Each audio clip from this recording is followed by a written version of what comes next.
welcome to the second webinar of the 5 webinars we'll be having throughout the 10-week challenge. Our natural habitat, the Biosphere Challenge, it's all about protecting and connecting with our shared environments in the biospheres and beyond. So we're hoping, or our vision is to kind of create a network of healthy habitats to support the biosphere reserves, and also connections between members of the community, where which will have a lasting effect on how we live here and how we engage with nature and our role in the ecosystem. So we have 2 amazing, interesting speakers with us this evening, Ibrahim Roach and Justin Ivory. They'll be talking to us about multicultural interfaith environmental initiatives and gardening for biodiversity with the Dún Laoghaire Rathdown volunteer group. And before we hear from them, I'm going to let you in on the next 2 challenges for the 10-week challenge. So you guys have very wisely turned up to the webinar, so you're going to get a head start on these before everyone else. So, so far we've had 2 tasks, and they have been, 1, to do nothing. And that basically is to put away the lawnmower and spend some time in nature, just observing, just watching what nature does and learning from nature. This has been easy for me and my housemates, as we haven't mown our lawn in over a year. And it's full of insects and birds and foxes, and we absolutely love it. I also recently spent 3 minutes in silence with a friend at Sandy Cove, and we realized that the rocks that we were looking at were actually seals, just by slowing down and actually observing for a moment. And the second task has been to prepare the wildest flower pot that you can imagine. So we'll be having some form of a plant pot pageant in August. And if you join our Facebook group, which is called Our Natural Habitat Biosphere Challenge, you'll find out when that's going to happen, and you'll find out the various tasks as they're announced. So the tasks are kind of geared towards a change in mindset as well, and to really try to stimulate conversation. And we'd love if you logged in there or met me for a cup of coffee or met each other for a cup of coffee and talked about these topics and how we can shift our thinking about the environment. So the next task is to talk to your neighbors. Now, I think my next door neighbor is actually here this evening. And when we were originally planning to do this project last year, I actually called over to her and talked to her about it. And we ended up having a 2-hour conversation about all things environmental and about our slightly differing opinions on whether we should mow the lawn, but not entirely differing. And also I've done some insect walks with one of our kids. And so I went from being quite shy to talking to my neighbors to now having connections with my neighbors. And we've had outdoor picnics with our neighbors here and everything. So it's really made a difference. So the idea behind that one is not necessarily. Okay, and so Nessa gets herself back on still a little bit. This is the downside of technology, isn't it? You know, I mean, things can go wrong, but yeah. So jump into the talk. Yeah, First of all, I'd like to thank Nessa for inviting me to take part in this talk, and to Dublin Bay Biosphere Organization for putting it together and providing the platform and whatnot.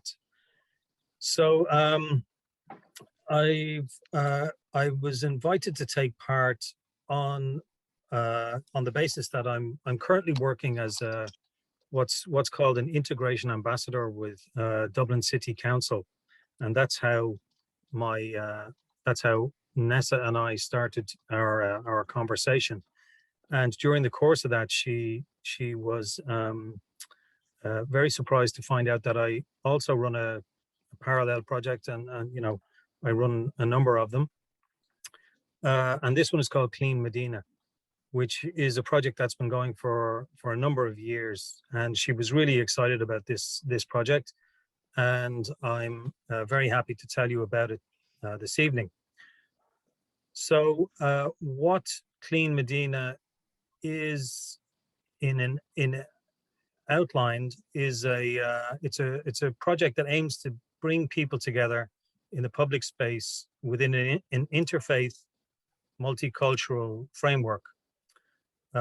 Its three core principles are to make people aware of their responsibility to take action against the factors that contribute to climate change can be informed as much by theology as they can be by science.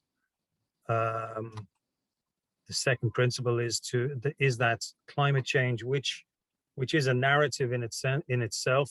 I know that some people, certainly from the theological world, have an issue with climate change. But in the general sense, it is a narrative. So the second principle is that climate change is a global issue and therefore warrants a global response. And I will explain these in depth once I go through them. And the third one is that the environment is a place where people of common interest come together on common ground. So that's what the aims of Clean Medina are, the core principles, if you would. How it's put into effect, how it has been put into effect so far, is as an online platform. For the most part, it's been put into effect as an online platform. Although I do give talks from time to time, and also from the mosque on Talbot Street, where I'm based. I also urge people to take part in the environment from there. But in its main manifestation, it's an online platform which is aimed at informing people of the three principles as I outlined them here tonight. And how it does that is by first of all creating an awareness that there is a theological aspect to our responsibility towards the environment, that it's not just entirely a scientific narrative or an economic narrative, a political narrative. There is also a theological element to it, which has a significant contribution to the overall issue. The second principle, as I outlined it, was that climate change is a global issue and therefore warrants a global response. What I try to make people aware of is that for the most part, the narrative around climate change is owned, if you would, or directed or articulated, is probably a better word, by Europeans. And what I try to show is that people from all around the world should have a voice and have a contribution to make to the overall climate change narrative. And the third element, or principle, as I spoke about or mentioned earlier, is that the environment is a place where people of common interest come together on common ground. And I think that this is the aspect of the Clean Medina project which really caught Nessa's attention, and how this has been how it's conceived of and how it's been put into effect is that everybody, I'm sure, is aware of the is aware of the phrase that people, where, you know, we've all been asked, I'm sure at one time or many times, where we're from. And this conversation may lead to the question, you know, where are your roots, or where did you put down roots? And this is a something that really bears thinking about, because what is it, what is the concept behind this question, and what does it indicate about us, about as people? So when we're asked where are our roots, what exactly is being asked about us? Are we being asked that we had physically put down roots? Obviously, as humans, we don't put down roots in the soil, but are we being asked, did we put down roots? Did we interact with the land? Did we interact with the soil? And did we, you know, do we have roots in that place? So if we look at that concept in that particular way, what that allows us to do, I think, is to have a conversation with people who may be seen in that environment, in an environment where everybody has roots, a conversation with people who may be perceived as being rootless or without roots. And therefore, they can become part of the environment by putting down roots and taking an active role in the environment.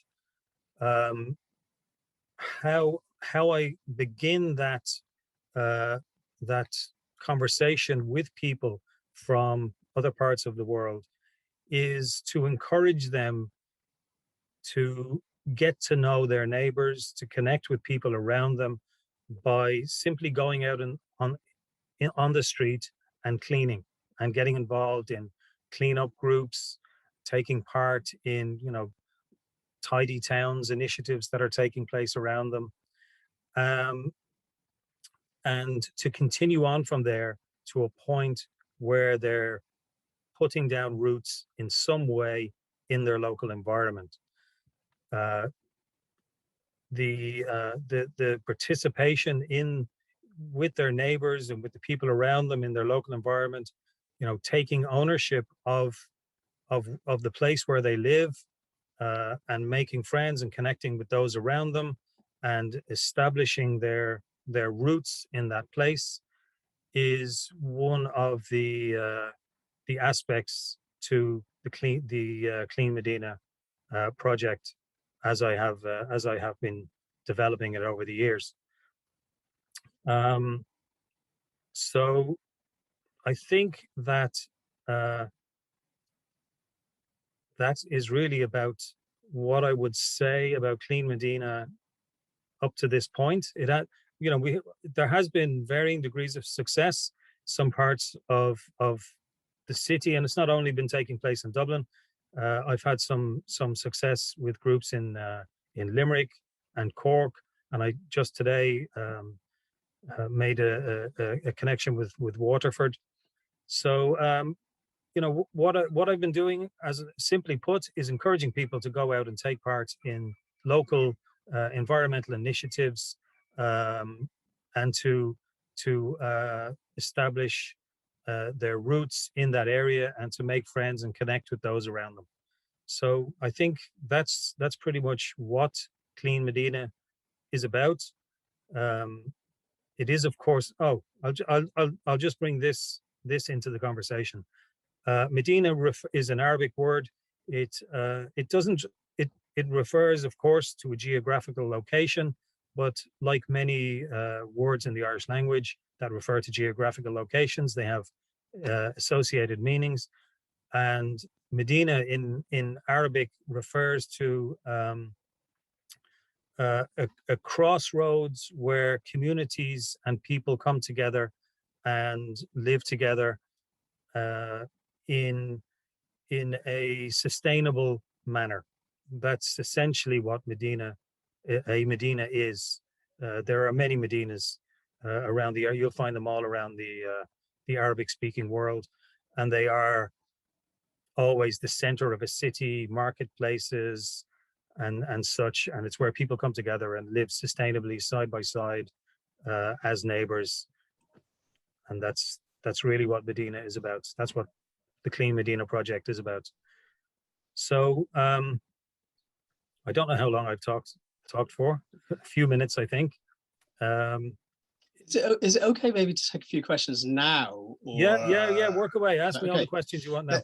I was actually doing a quick internet search, and I realized that there is a lot of Clean Medinas around the place. There's one in Birmingham there, and they have a jihad on litter, which is fantastic. And I know I when I was the environmental awareness officer with Dudley Ruffing County Council, I helped the Muslim National School in Clonskeagh become a green school, and it was interesting learning from them. The efforts that are being put in the Muslim world to become more sustainable, more environmentally friendly. There's green mosques and so on and so forth. So it's really good to see, and I know that all the faiths have come out and declared climate emergencies, and are encouraging their faiths to their followers to put in an effort, and that's a big powerful voice.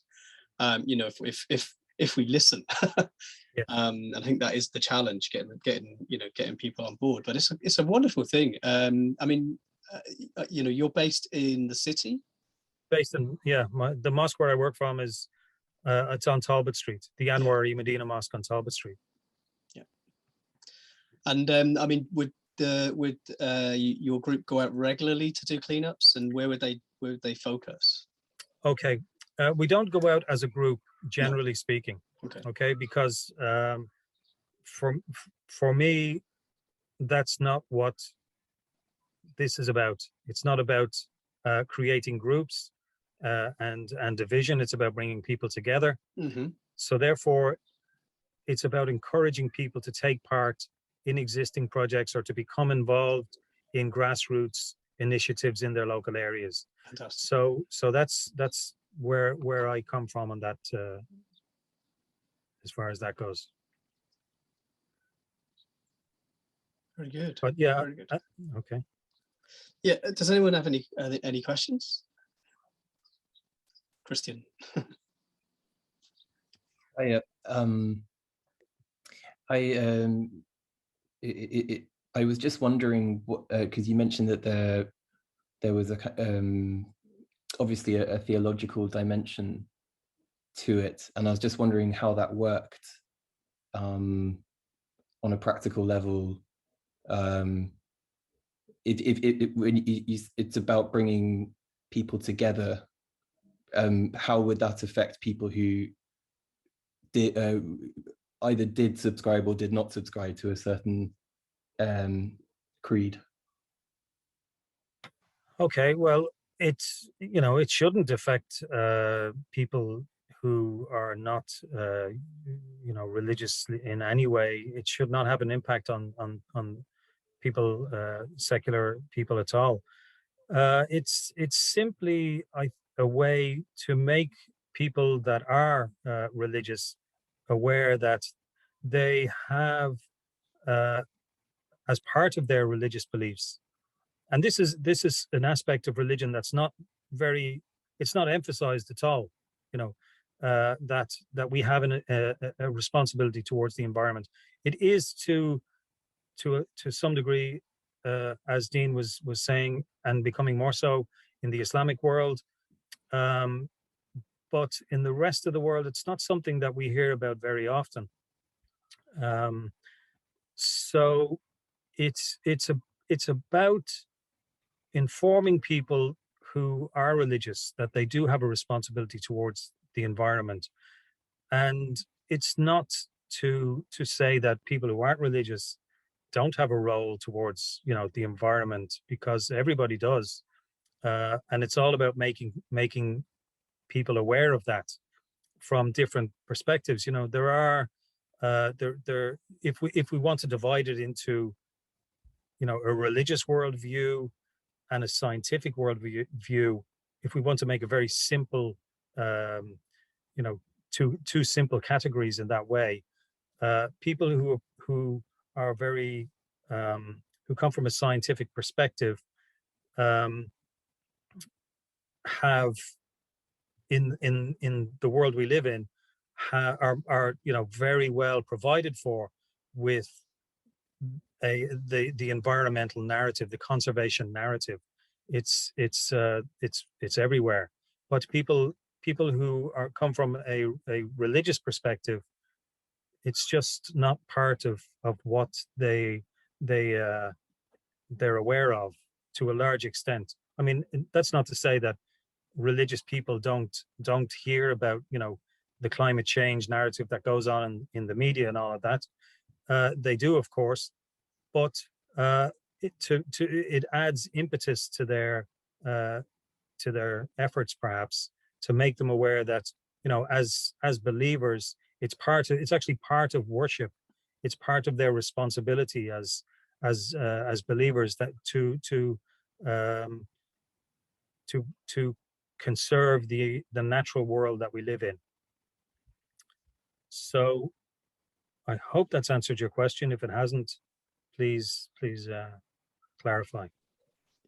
I'd just like to say that I know there's a number of religious groups. I know I've been involved with Equal Congregation Ireland, which supports multiple faiths to be doing the right thing. So it's good to see that there's lots of action from a religious standpoint. And Marie's got her hand up, so I'm going outside. not allowed. Dad, but my Come here. Say hello. Hi. Okay. No, you're not going outside, okay? Because I can't look after you. I thought we were trying to encourage people to go outdoors. Yeah, but not right now. Just kidding. Supervision. Please. Why not? Not tonight. Sorry. Go on, Marie. So we had. I just it wasn't really a question, Ibrahim. I just wanted to say that I really enjoyed your talk. Thank you so much. And what you were saying in particular about the visual of roots, I'd never thought about it that way, but it is so true, like finding a common ground and that being relative to the land and maybe this kind of heritage of where did you work the land and embracing that. So I wanted to say thanks so much because it was so interesting to think of it that way. Thanks, Marie, and thanks, Ibrahim. That's fascinating. I just mute Ibrahim now for till we have more questions at the end, just because there's an echo. Is that echo coming from me? No. Okay. So I actually have the perfect video to show you that kind of relates to that. So I'm going to share a video that I made with a woman called Kate McLaughlin in an orchid meadow near my house here in Mount Merrion recently. And Kate has been monitoring this meadow since 1994, I think. And so she's just taken it upon herself as a member of the community to keep an eye on it, learn all about it. She's been just through curiosity about it. She's just learned so much about it. And she draws people's attention to it with a guided tour every year when the orchids are at their peak. And so I think you'll enjoy this. And we had a conversation while we were making the video about the language that we use to describe invasive plants and native and non-native species, and how I really struggle with that, and the kind of the ideas that go with it. But she talks about how well, you'll see in the video anyway. I'll stop talking and let her talk. Standing. It's a patch of grassland in the middle of Mount Merrion, which is a suburb that has been steadily built up and developed since the 1930s. So this has been well tramped over many decades. I'm standing between the church built in the 1950s and the school built in the 1960s. But where we're standing, before that, there was just a big house with an extensive lawn, which would have been scythed a couple of times a year. And what we're standing on is the last fragment left of that lawn. And if you look more closely, you can surely see the fantastic range of colour and variety that is here. And I should stress, this isn't planted like in a flower bed. These are indigenous. This is grassland. But if you can see all the flowers, there isn't even all that much grass. It's not like a lawn with a few buttercups and daisies sticking out of it. Many of these can only be here because there is grass around them. And there is at least 9, maybe 10, maybe even 11 types of grass, species of grass growing. But what really catches the eye, and especially early in the year, is the flowers. And the one that you can hardly see at all because they're nearly finished is these ones. Those are the cowslips. Cowslips happen early in the year, and by now they're setting seed. But I can step on the rosettes because grassland is so called because it can be grazed. Reindeer or cattle or anything like that, rabbits, anything, happy to graze grassland. And when they do, they get this tremendous mixture of different vitamins and things and colours. And many of them have this shape, this rosette shape that you can stand on. You're probably familiar with, say, dandelions. Now, I first noticed this particular patch. Up to then, I'd always assumed it was part of the church grounds that were lawn mowered from time to time during the summer to keep them neat, like a park or a football pitch or something like that. It didn't really look, even though I've been a wildflower enthusiast most of my life. And then one day I was just standing down there waiting for a child to come out of school and pushing a buggy with a toddler in it. And the grass had been cut recently, and my eye just spotted this pink flower, and I went straight towards it, and suddenly I saw it's a bee orchid. What is a bee orchid doing in the middle of Mount Merion? In fact, I've just spotted one right now. There's one up there which I will go and take a look at. I'll be careful not to trample the other orchids. But I would add a caution that we shouldn't always only look for things that are spectacular and decorative and rare, relatively rare. They're only here because they're part of an entire system that includes many very common plants. It's an ecosystem, and you won't find orchids without it. I mean, nowadays when most people, when they hear the word orchid, they're picturing some glamorous thing from the florist in a box, you know, and even those, if you grow them, have very little root system. Well, one of the interesting things about orchids is that they don't have much of a root system. In fact, the word orchid refers to their quite small root system, like 2 little ball-shaped things. So they produce a great deal of seed, but the seed is very, very tiny. It's as small as talcum powder. So most seeds carry a bit of food to get them started on their journey of germination. I mean, think even of an apple or anything like that, even the seeds, nasturtium seeds. But orchid seed is, you'll find, it just lands on the ground and it's hoping to find some kind of a foothold to get it started. And the foothold that it needs to get is a fungus that grows, usually, in the soil and, generally speaking, on the roots of other plants. So your bee orchid is looking, seed in the ground, is looking for grass roots which have got this mycorrhizal, which is sort of food fungus, growing on them. And it uses them to get it started. So it could take several years to germinate. So, and when it does, of course, they're spectacular and the cycle will repeat. It also shows why it's no use trying to dig up an orchid from the wild and say, oh, that would be nice in my flower bed. We have known this to happen. Please don't do it, it's a death sentence. They are very habitat specific.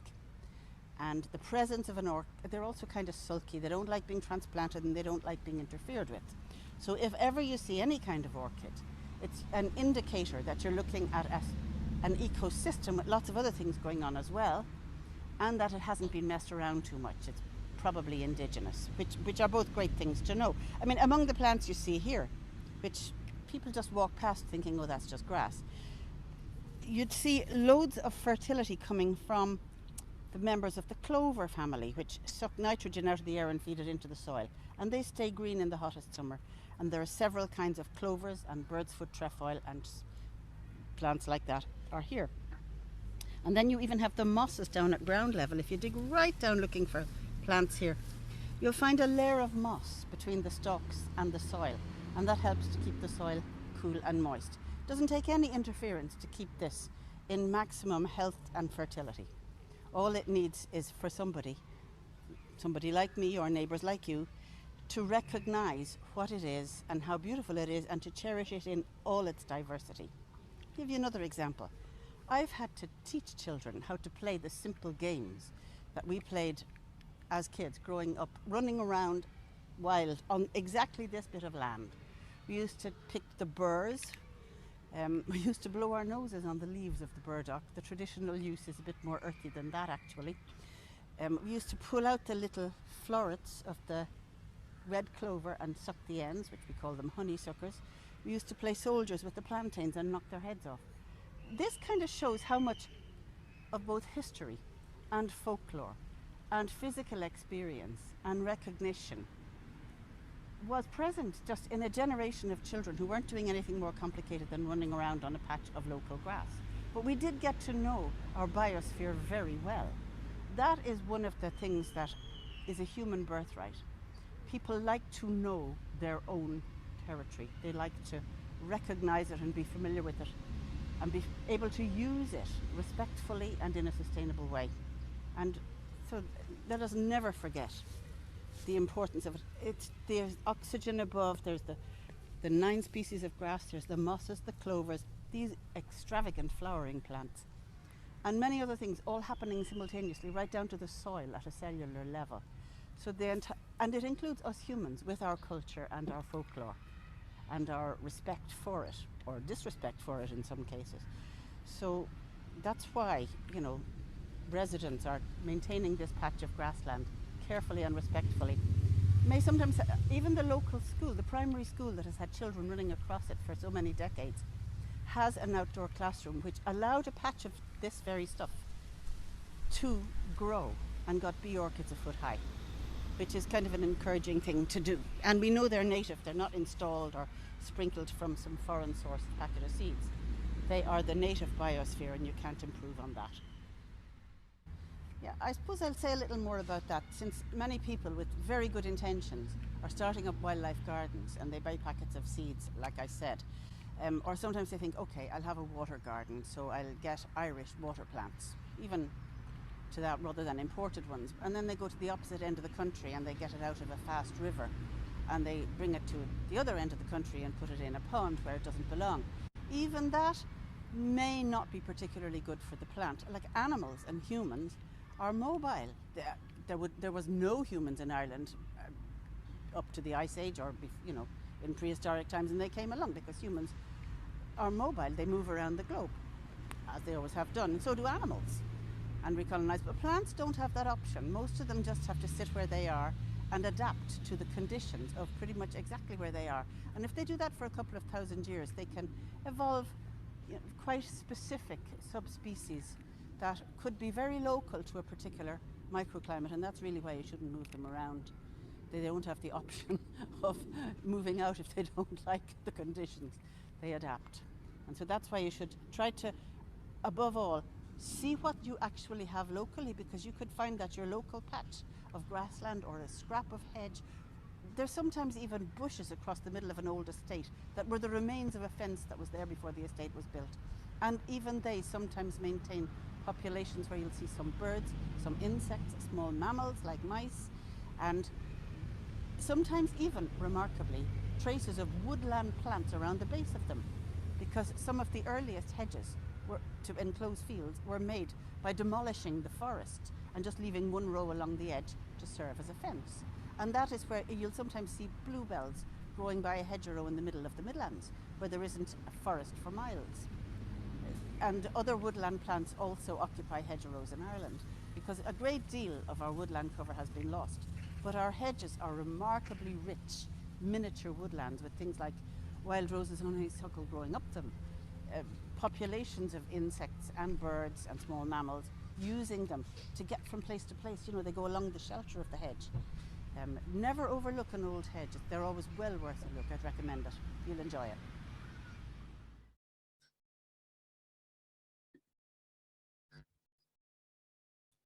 Gorgeous, isn't it? So you're all welcome to come and visit anytime, and I'll show you around the orchids. The bee orchids are sadly over at this time of year, but there's still hundreds and hundreds of pyramidal orchids and new things coming up. I'll share, or maybe Sach, if you can see it, you can share the link to the video there. It's I haven't made it public yet, but you're welcome to have a look yourselves later on and share it with your friends and family. Let's see, how are we doing for time? Let's let Justin Ivory tell us about gardening for biodiversity, since we just heard about. Well, we'll see. Yeah, go for it. Okay. Good evening, everybody, and yeah, thank you very much for all you people turning up today on this lovely, bright, sunny summer's evening. I'm sure everybody wants to be outside, so really appreciate you taking the time out to tune in and listen tonight. Thank you, Nessa and Dean, for asking me to come along and speak tonight. Now, I'm going to be a bit bold here, Nessa. I'm going to talk briefly about the Gardening for Biodiversity project, and then I'm going to sort of transition into 5 easy ways that all of us can help wildlife and biodiversity. And I will mix in the messages for this week that you've already communicated already, Nessa, and I will probably link back as well to the Gardening for Biodiversity as well. So it'll be a bit of a mishmash of everything. So I'm going to share my screen. Just give me 1 second. Gardening for Biodiversity. So listen, I'm going to start off by talking a little bit about this project, which is run by Dún Laoghaire Rathdown Council earlier on this year.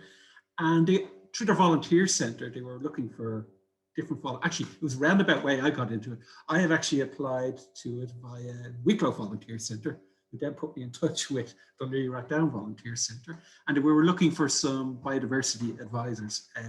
So I cheekily put my name forward and got interviewed, and 3 of us got selected. And it was for this project where Dún Laoghaire Rathdown were trying to get the general public and the community just involved in taking some actions for biodiversity in their own, whether it's their own garden or their own, estate or their own community. And it was built upon the fantastic book by Juanita Brown, Gardening for Biodiversity, which came out, I think was it last year. And I'm going to show you that in a moment, and maybe Nessa later on, if you have a link to that book. I think every council website has a link to it at this stage. It is a fantastic book, and it's the go-to book, I would say, for anybody if you want to take any action to help wildlife. And there's a whole raft of things in there. They're simple. Anyone can do them. You can do them with the whole family. And even at the back, to make it even simpler, there's a little checklist. So you can, you don't have to do them all at once. Pick one at a time and check it off. And when you've got used to doing that, maybe introduce a new little thing to help the wildlife in your garden. So yeah, so the Gardening for Biodiversity project was based on the book by Juanita Brown. That's the cover of it. That's what it looks like. Okay, so Dún Laoghaire Rathdown, they wanted to harness this wonderful resource and sort of connect with people on the ground and give them an avenue for, so they could all get involved with, helping stop biodiversity loss, helping the pollinators, helping, combat climate change. Give everybody not just a voice, but give them something they can do so they can feel they're really, really trying to make a difference. Because I think a lot of it at this stage, we know the narrative around biodiversity loss, we know the narrative around climate change. And I think what a lot of people want to do is to know what can we do? How can we help? And that's what the DLR we're trying to do, trying to make it easy for people to get involved and do their little bit. So what did I do? A snapshot of what happened. There was 3 volunteer advisors. I was one of those. We had about 113. I think that's gone up to about maybe 140 volunteers who signed up to Garden for Biodiversity. Some of these kindly shared their stories with us. So we got 10 stories shared, and we had a presentation during National Volunteer Week sharing those stories for those people who got involved.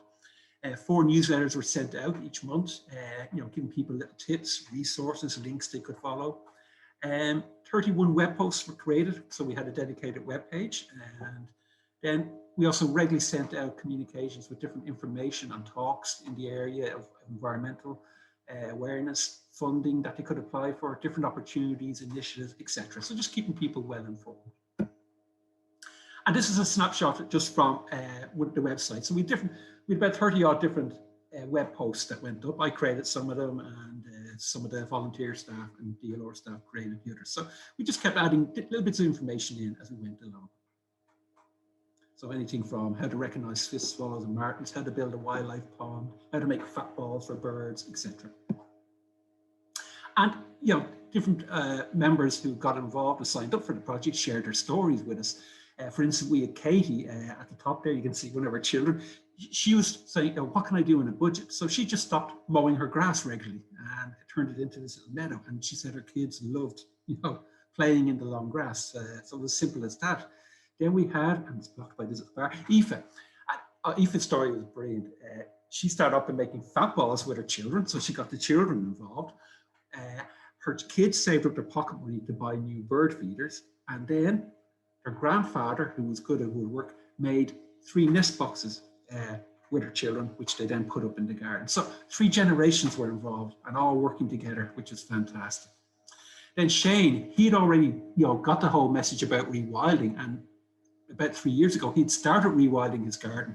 And so he shared some of what he'd done to date and where he was going with that continued journey. But I think he was delighted to try and get involved in with this bigger project and feel part of a community that, had the same viewpoint and was trying to help biodiversity. Brian, who's based in Shankill, he started planting wildflowers in his front garden, but there was also a public bed across the road, and in conjunction with the Tidy Towns, he started planting wildflowers there. So that was his connection then back out. He was getting involved with Tidy Towns. But then he found that the passers-by were stopping and commenting on his garden and the bed outside. So then he had that communication. So people were stopping to notice and admire them, and that strikes up conversations. So there was that connection back to the local community, and as I think, as Ibrahim was saying, that sense of getting more rooted in the community was happening. Ilya was fantastic. She had a polytunnel, and she had like a diary sort of telling us what was happening as because we started off in sort of February, March, so it was a sort of late winter turned into spring, and spring advanced. She was telling us all the happenings in her polytunnel, which was great. And then we had Mark. Mark put in a pond for wildlife, and I'm going to talk more about that in a minute. And he also put in a tunnel to let hedgehogs get in and out of the garden. And that's very important, and I'll mention that again in a few minutes. So we had this wonderful community set up. Now the project has come to it was only set up for 4 months initially, but we're hoping that it will start up again later on in the summer. And we'll continue it maybe on into next year as well. So that was the Gardening for Biodiversity project. Now I'm going to transition into 5 easy ways that we can all help wildlife, because your wildlife needs your help. And I think we know that. So number 1, charity begins at home. So wherever it is, whether it's a garden, a balcony, the green space in your housing estate, wherever. And like us, wildlife needs food, shelter, and water, just like we do as well to survive. So it's all about providing those things in your home patch. So food, I mean, a lot of us feed the birds already. So that could be buying things like your sunflower hearts, fat balls, peanuts, Niger seed, whatever. Brilliant. Keep that going. If you haven't done it, start doing it. It's free entertainment. Watching the comings and goings of the birds in your garden is just fantastic free entertainment. You could plant up pots full of perennials for pollinators, and I'll talk more about that in a moment. Or you could just stop cutting your grass so regularly. Now, that was just my garden early in the spring. I use a 6-week cut regime. So there's different regimes you can employ. So as we saw in the video there, I forgot who the lady's name was in the video with the orchids, but the message that we're trying to get out through the pollinator plan is, there's no need to buy wildflower seed mixes or packets. Just do nothing. And you can choose what way you want to do it. You can do a 6-week cut regime, you can cut once every 2 months, or you can cut once a year. The important thing is that when you do cut, remove the cuttings so you don't re-enrich the ground, because our wildflowers prefer less enriched ground to thrive in. And eventually your grasses will reduce and more wildflowers will come through. If you are in a hurry, you could plant a flower called yellow rattle. And yellow rattle is sort of semi-parasitic, and it outcompetes or lives off the roots of the grass. So within 1 year, it can reduce your grass by up to 60%. And it is a pretty flower in itself. So if you are in a hurry, plant yellow rattle. But otherwise, just do nothing. Cut a little bit less, remove the cuttings, and that would be fantastic. And maybe create a wild patch. Let some nettles, brambles grow. But we'll come back to that in a moment. Pollinator pit stops. So back to our pots. So this was the pollinator plan and the National Biodiversity Day Centre had a great information leaflet about how to create these pots for pollinators. And I call them pollinator pit stops. So it's a bit like us when we're out in your car. You have to stop and put into the garage to refuel. And it's the same with all our pollinators. They need places to refuel. So if every garden, even if you don't have it, if you've only got a balcony, if you did a few pots with plants, some perennials that are good for pollinators, then they have these little pit stops where they can refuel, get the food they need. And the more people that do it, the better, because bees will only travel so far from their colony, 1 to 2 kilometers max. So they need that continuous source of food within their home range, so to speak, to survive and raise the colony and get through the winter, etc. So pots for pollinators. They're just examples of some of the ones I did in my own garden this year.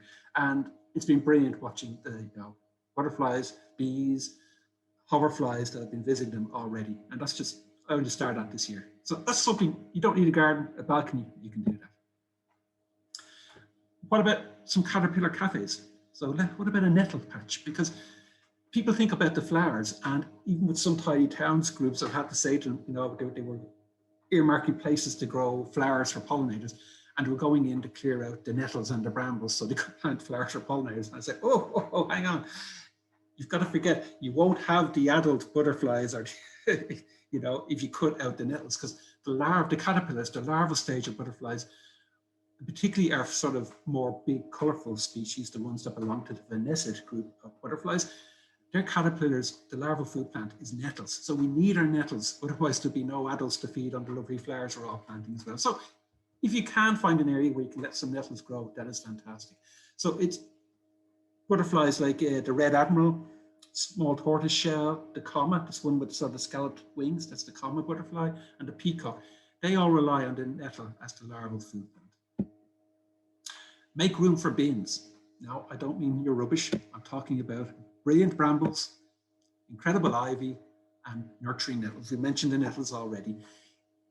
I gave a talk recently just about bins, and I think I went on for about half an hour about them. So brambles, nettles, and ivy. They are 3 of the best plants for biodiversity.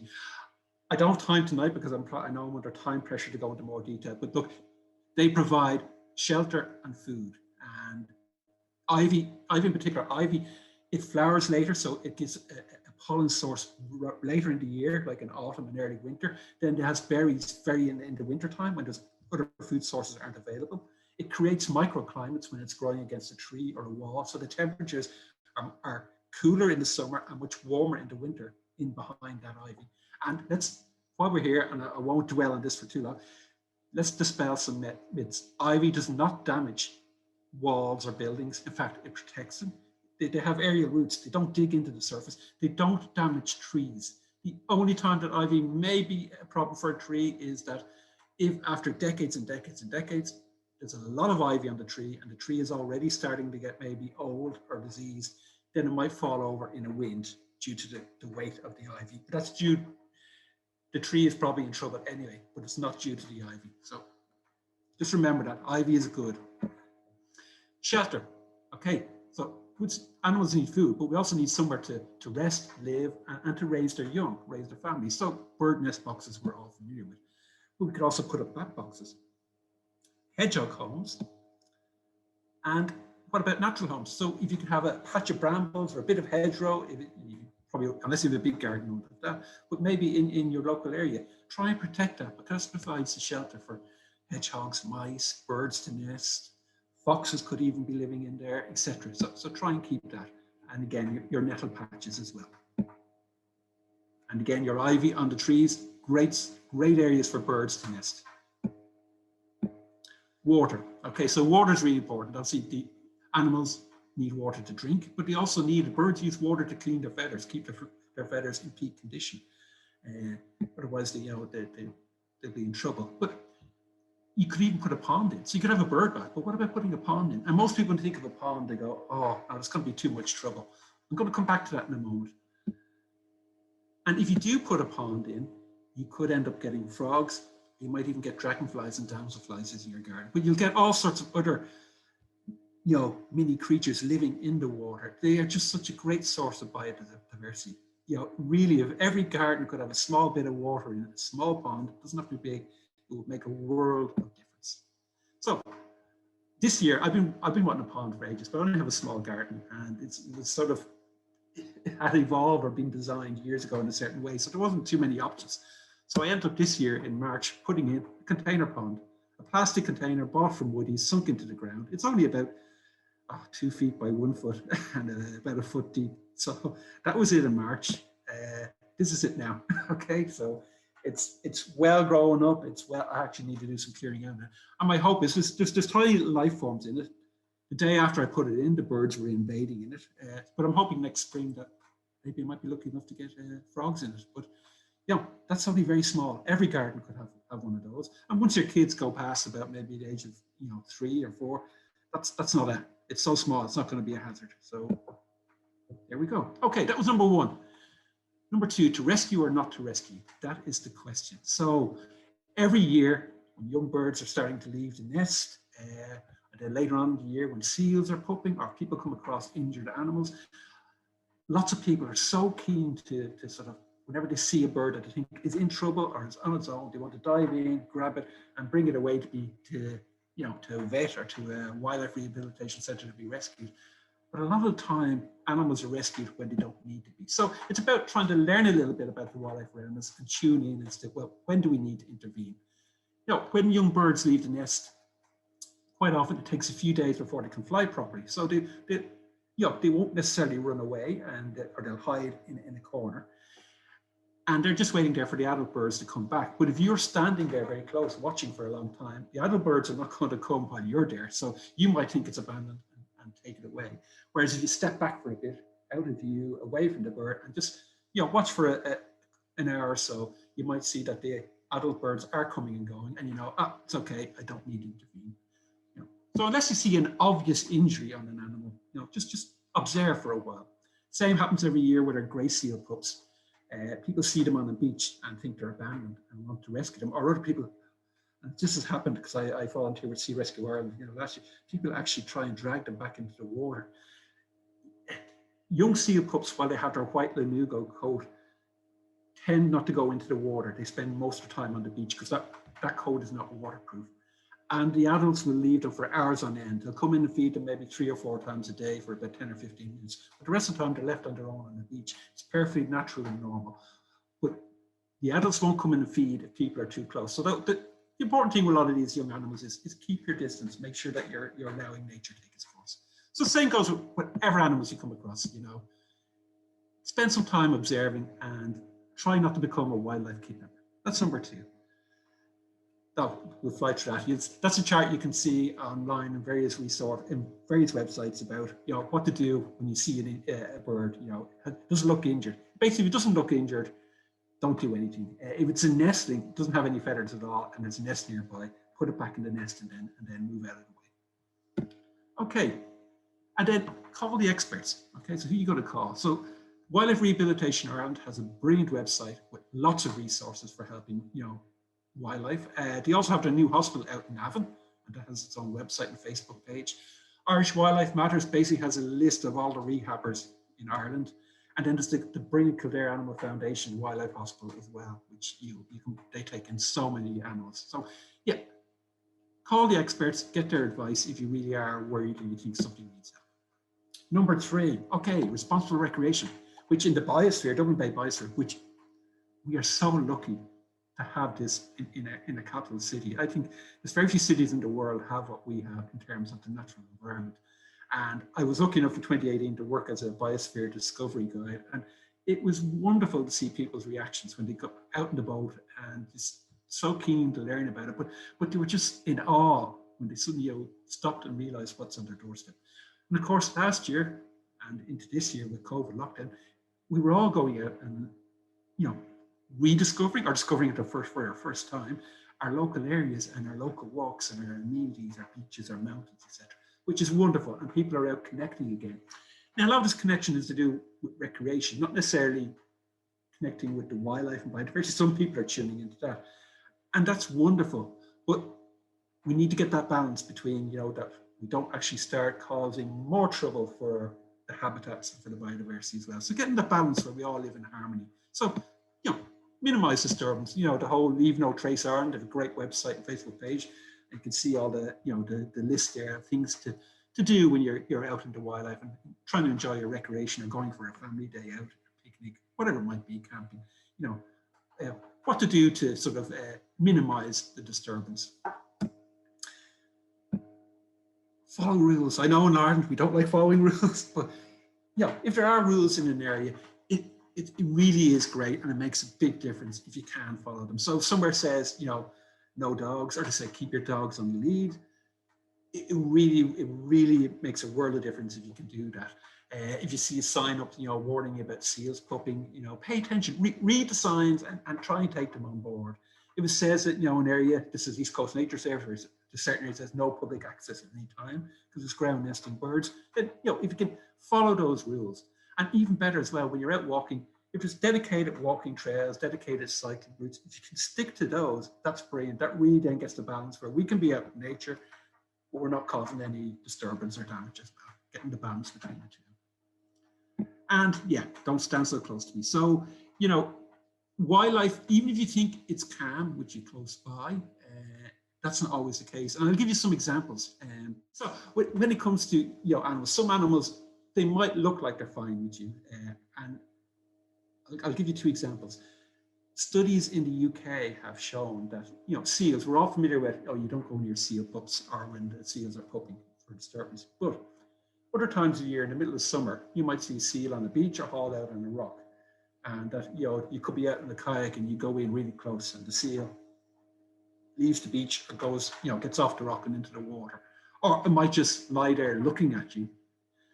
That might seem like, that's no harm, well, seals belong in the water or it's looking at me, it's comfortable with me. But studies have shown that's actually not the case, that even when it seems like they're comfortable with us, inside their stress levels and their cortisol is increasing and their stress levels are raised, their heart rate is increased.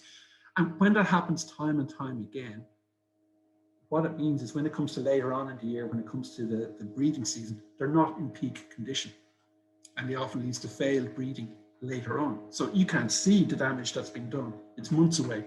And so these studies over time are showing this.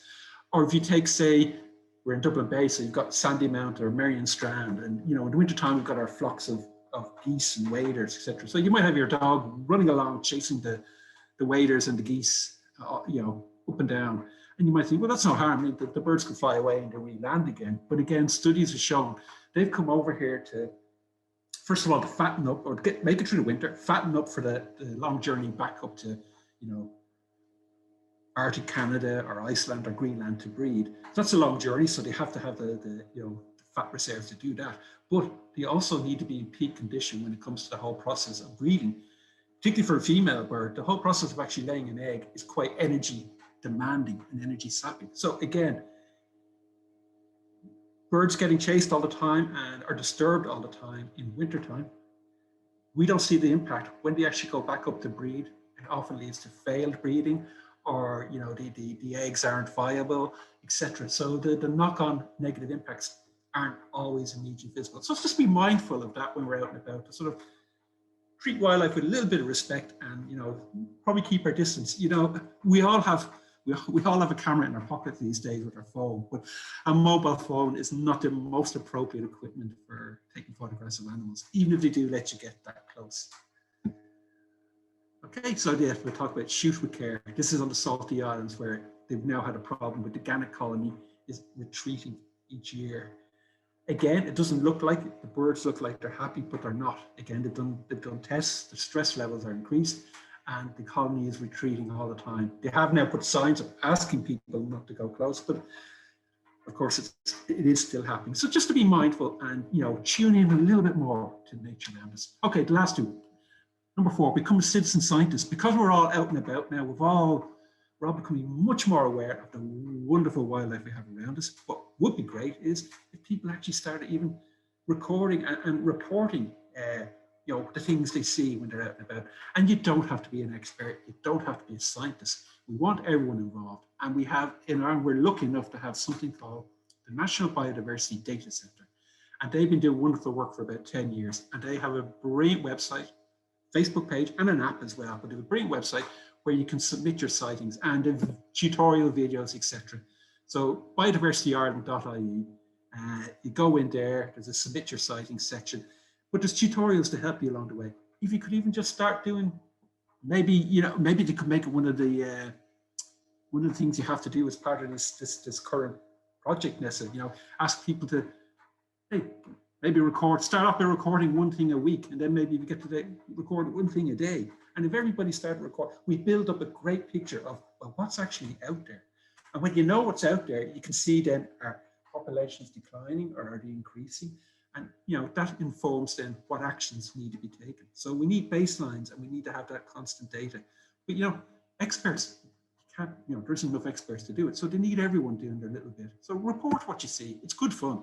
So when you go in there, it's all different groupings. So you can decide, are you going to report a bird? Is it, a dragonfly, a butterfly? If you can't find in a particular heading, you just go to a section that says other species, which can I see it there? I can't see it there at the moment. But there is a section. Chris, it's really interesting because a lot of these things that you're talking about, we're encouraging young people to do as part of the Biosphere Award. Brilliant. That's so fantastic. I don't know if you're aware of the Biosphere Award. It's a new program aimed at young people, and it's primarily a scout program, but it's open to any youngster. Well, do you know what? Open one for adults as well. Get everybody involved. Well, you could earn one of these if you did the 3 steps of the action plan. I'm sure we could forward one your way, Justin, no problem. Brilliant.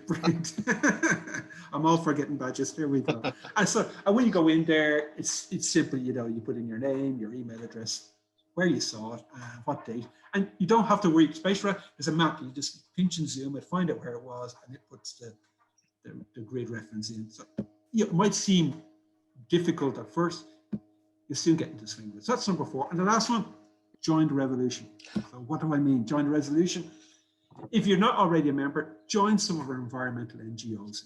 Take out membership. You can become a volunteer and get involved as well, but even taking out membership helps. Look out for your community groups. You could have a residents, your residents association. Every town has a Tidy Towns Centre. They're crying out for volunteers. And of course, the Tidy Towns competition now has a lot of biodiversity aspects to it. And so to become more environmentally aware. So have a look around, see some groups you get involved with. One of the people who signed up to our Gardening for Biodiversity, she lived in Stepaside, but she lived up on a laneway that years ago was a country laneway. There was a few houses on it, but as a part of this, she actually went out and started talking to her neighbours and found out that there was like a residents association for the laneway looking after the hedgerows and everything. And she's got involved with them, met new people. So she's had a great time during lockdown with them and, is doing something good for the environment. So environmental NGOs, things like the Irish Whale and Dolphin Group, Birdwatch Ireland, Irish Wildlife Trust, Bat Conservation Ireland, there's some of the bigger ones. You can take out membership, you get actively involved, that's even better, but it all helps. So in summary, charity begins at home. You can start in your own garden, your own balcony, move it out then to your residents, your community. Talk to your neighbours, get them involved, set up a hedgehog street, so if everyone puts a little hole in their fence through the gardens, because hedgehogs have a range of about 1 to 2 kilometres that they need to cover to get enough food. So if they can't get in their gardens, that's cutting off a resource for them. So a little hole, about 4 inches by 4 inches, perfect. To rescue or not to rescue, so be very careful before you jump in. Not every animal needs rescuing, most of them don't. Responsible recreation, so just be mindful, local rules, are you causing any disturbance? Maybe try and keep your distance a bit. Fantastic.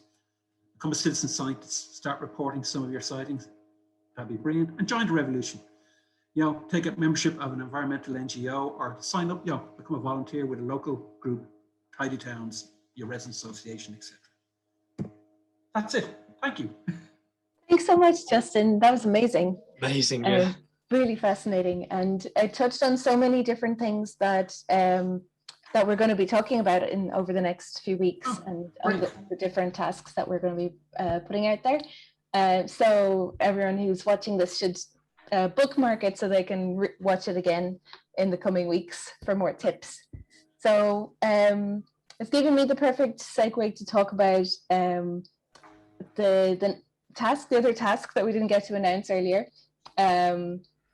Well, it's about it's compost with your community. So you're talking about people getting out and noticing what their neighbors were up to in terms of wildlife monitoring and things during the pandemic.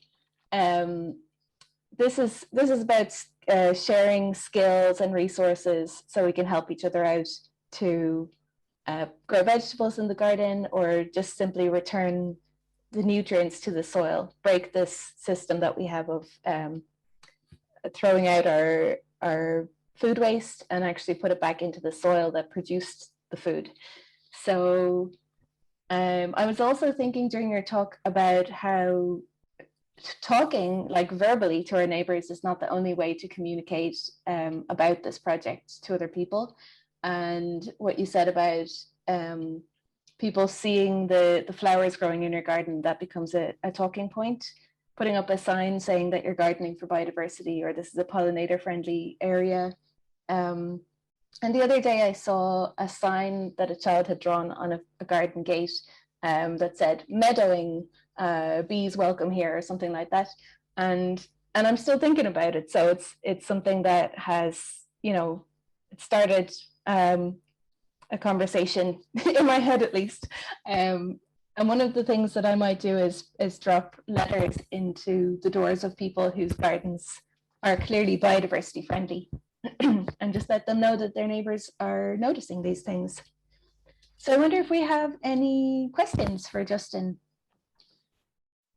I've got another video to show actually of a local cleanup group, which is also very relevant to what both of you have been talking about this evening. I just want to say that the initiative, just in that the Dún Laoghaire Volunteer Centre in Dún Laoghaire Rathdown County Council set up is phenomenal. It's absolutely brilliant idea, and it has to continue.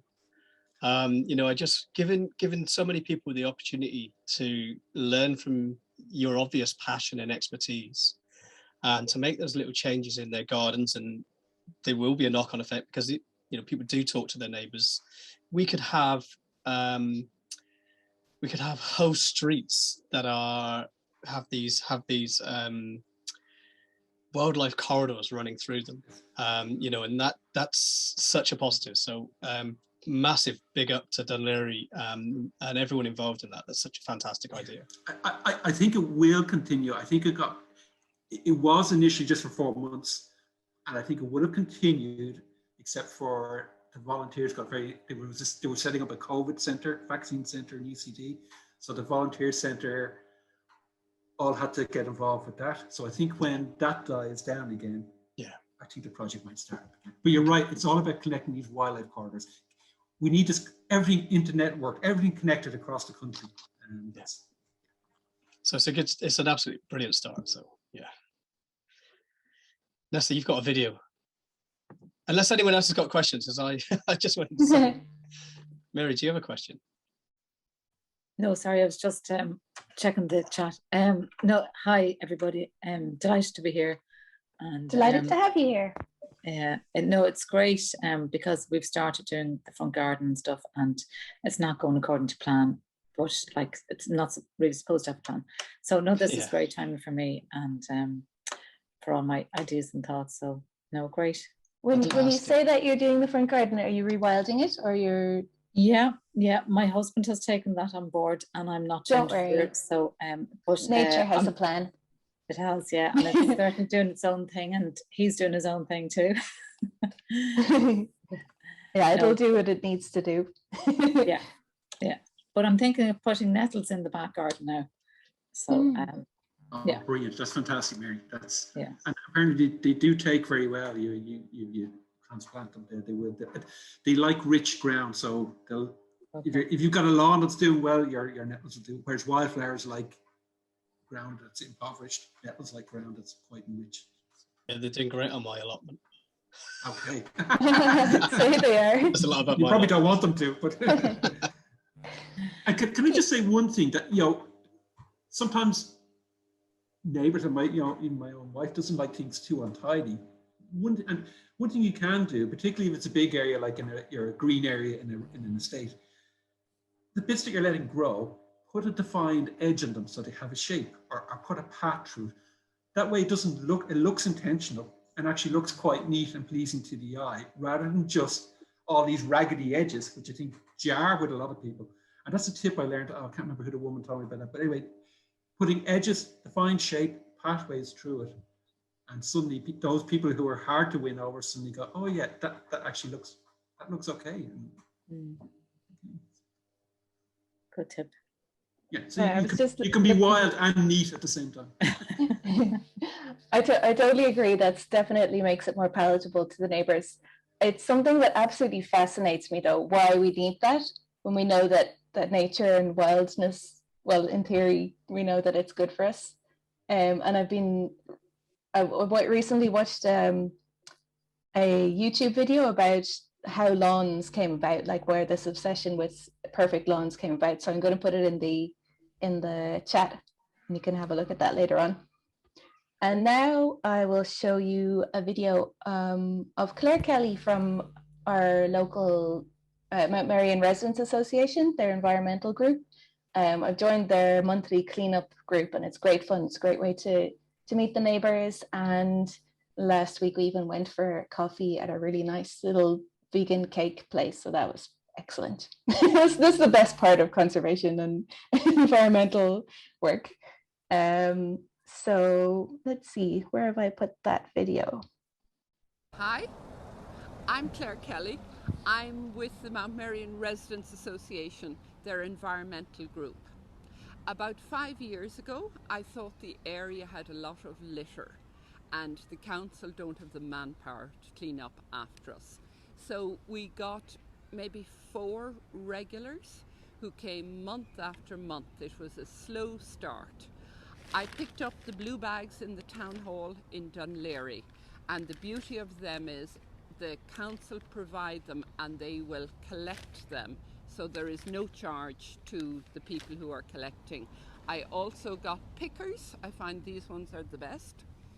And at this stage, 5 years on, we have maybe 15 or 16 people who come regularly, and we all enjoy it. We've got to know people. We're out in the open, we're doing something useful, and we really work on the basis that if the place is litter free, people are less likely to litter it. On this lovely avenue, which would be hundreds of years old, the trees have reached an age of maturity, and with the support of the DLR Parks Department and long negotiations, we have now got 10 new replacement oak and beech trees. And what we did as a residents association is we provided tree gators to help with the watering.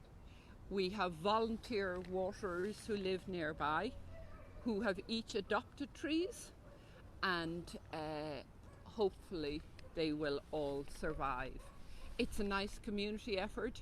People get to know their neighbours, and we're so lucky to be in such a lovely leafy suburb. We want to keep it beautiful.